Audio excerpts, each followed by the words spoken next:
Objective, totoo yun.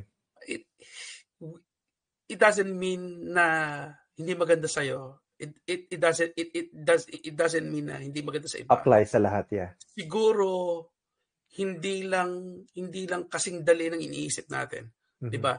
Minsan kasi minsan kapag pumunta ka sa Canada dapat may benefit of doubts ka rin na hindi lahat ng gusto mo makukuha. Makukuha mo, yeah. Hindi lahat ng plano mo mangyayari sa timeline mo. Dapat may mga thinking dapat na kailangan na tsaka yun nga, calculated risk. Huwag ka lang sa pupunta tapos papaubaya mo sa chance, di ba? Ang napansin ko, yung mga taong nagrereklamo, yung mga taong hindi nag-research. Yung mga taong hindi nag-prepare ng sarili lang. Minsan attempt akong sumagot. Sumagot, yeah.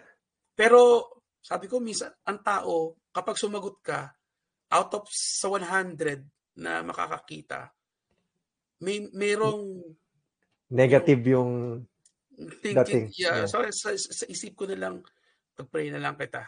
Sana malagpasan mo yung mga struggles mo.